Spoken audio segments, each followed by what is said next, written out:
question from the WhatsApp. Nanjiba from Bangladesh. If someone promises to Allah that he will not commit such and such a sin, he did that, and he makes an unreal promise to Allah which he cannot keep, what should he do?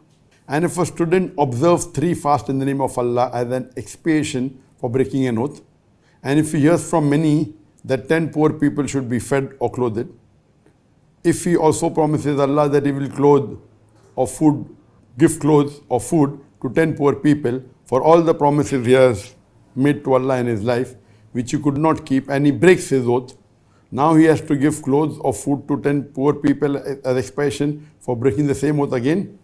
Nanjiba for Bangladesh has asked that if someone promises to Allah and does not keep that promise, what should he do?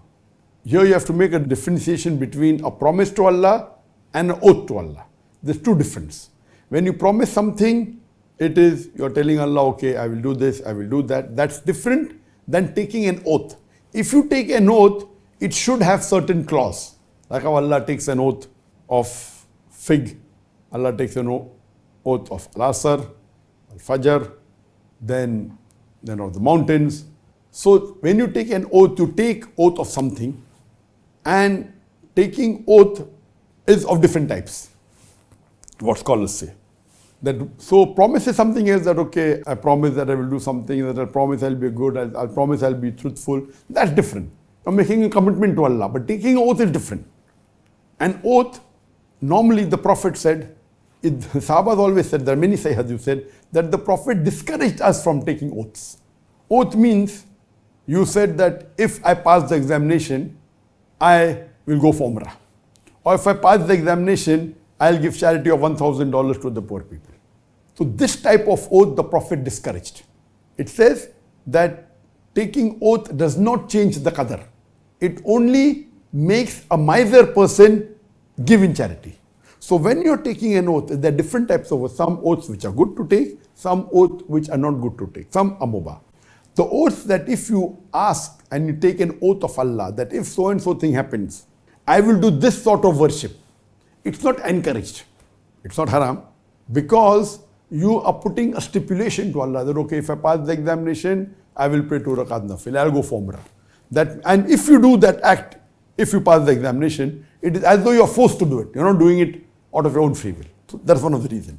Second is that as though you're bartering with Allah, that if my sickness is cured, I will go for Umrah. If my sickness is cured, I will fast 10 days, or whatever it is. So the Prophet said, the qadar is not changed. So what's going to happen, going to happen. What's written in your destiny will happen. So if you take an oath with bartering something with Allah, it's not encouraged in Islam. It's not haram, but it's not encouraged. The Prophet said, it only makes a miser person give charity. So miser person says that, okay, if I get healthy, I will give $1,000. Okay, the miser person doesn't give charity, so at least he'll give $1,000. So the Prophet personally preferred give charity. Okay, I have decided I'll give charity today, $1,000. Very good. I decide I'll give charity 2,000. Very good. But if you say I will pass, then I'll give charity, it's not encouraged. So oath means you are bartering something. If this thing happens, I'll do this. So these sides of oath, Allah says in the Quran, in Surah Maida, chapter number 5, verse number 89, that if the oath is unintentional, Allah will forgive it. But if it's an intentional oath, then if you do not keep it, if you do not fulfill the oath, give a kafara. Kafara means give kafara, give expiation of feeding 10 poor people, miskin people, and feed them the same way how you feed your family. So if you're a rich person and you spend maybe $100 per meal, so feed 10 people with $100 each. If you're a poor person who feeds maybe $1 per meal, so feed 10 people with $1. Or clothe 10 people, same how you clothe a family, or free a slave. So this is the condition put by Allah subhanahu wa ta'ala in Surah Maida chapter number 5 verse number 89, that if it's unintentional oath, Allah will forgive, but if it's intentional, and if it is oath done by you and if you do not fulfill it, feed 10 people, poor people, how you feed your family, or clothe 10 people, or you free a slave. If you cannot do this, then you fast for 3 consecutive days. So if you make an oath, the best the Prophet said is do it, as long as the oath is not a haram oath. Now there are some oaths which are haram. For example, you say that I will go to Dargah and put 10 candles on the Dargah. So this is wrong. Or if you say that I have taken an oath or done commitment. One is a commitment, one is a promise, there is a difference. And if you say that if this thing happen, I'll do this, if this thing happen, I'll do idol worship. Idol worship is haram. So anything you say, if I pass the examination, I will do idol worship. Idol worship is haram. So in these conditions, if you take an oath of doing a sin, then the Prophet said, don't do the sin, give the kafara. So if you have given an oath to commit a sin, or given a promise to commit a sin, don't do that sin, do a kafara of feeding 10 people, or clothing 10 people, or freeing a slave. If you cannot afford it, then you can fast for 3 consecutive days. There are some things which is not a sin, but you can't afford to do. You say that if I pass the examination, I will give $10,000 charity. You don't even earn $1,000, I will give $10,000. Suppose you say that if I pass the examination, I'll go for Hajj, and you're sick. That hell doesn't permit you. So if you make an oath which you cannot fulfill, it's not a haram oath.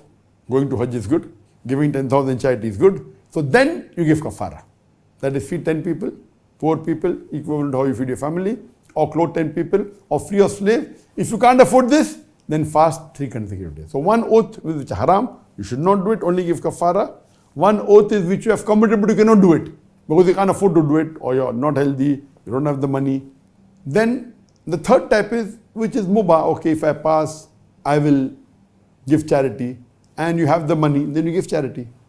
This is optional. One thing is there which is oaths which are good. That you have asked for, you have said you'll do this without putting a condition to Allah subhanahu wa ta'ala. I have committed to Allah that this year I'll give charity of $10,000. And your business goes down. Oath is good. It's not against anything. It's not saying that only if this happened. You have given a commitment. You have given an oath to Allah that this thing I will do this year. And your business goes down. So you had the intention. So if you're given the oath and your business goes down, you cannot give $10,000. Okay, feed 10 people. Can't feed 10 people, clothe 10 people, or free a slave. Cannot do this, fast 3 consecutive days. So one is something which is haram, you should not do it, give kafara. One is you have said something, you don't have the capacity. One is you had the capacity, but then the business didn't go well. So at that time, the best is to fulfill the oath. Whatever oath you have given to Allah, unless it's a sin, unless it's haram, best is to fulfill. You cannot say, if you have the money, your business is done very well, you promised $10,000. Why give $10,000? Feeding 10 people will only cost me $100. Cost me only $200. Why give $10,000? So this is wrong. The Prophet said, if your business is done well, if you have given oath, fulfill the oath first. If you cannot, then the kafara is there. Or if it's a oath which is committing a sin. So you have to differentiate between this. So based on all this, the answer is very clear cut, that if you promise something, if it's not a sin, you have to do it. And then again, the questioner has asked that he has made many promises, he hasn't fulfilled. For each promise he hasn't fulfilled, he has to either feed 10 people, or he has to, each oath that he has taken, if he doesn't fulfill, either feed 10 people, or clothe 10 people, or free a slave, or 3 consecutive days. So then if he says, okay, I will feed 10 people, or clothe 10 people, or fast 3 consecutive, and he doesn't do this also. So if he has not done 10 oaths he hasn't kept, and this 11th one, so he has to give 11 times to 10 people. You can't say only once is sufficient, no. If he cannot afford it, at least he should fast for each oath 3 days. So if 10 oaths he has taken, and he has not fulfilled it, then he has to fast 10 into 3, 30, 3 consecutive days. If you want to take a gap, again 3 consecutive days. And the last one which he did not fulfill, again he has to fast another 3 days for that. So for every oath that or commitment you have given to Allah subhanahu wa ta'ala, there's a difference. You should understand that I will not do a sin. You're telling Allah, that's different than doing an oath and a commitment. So both are different. So if you have given an oath and a commitment, then you have to fulfill. Can't fulfill, then is the kafara. Hope that answers the question.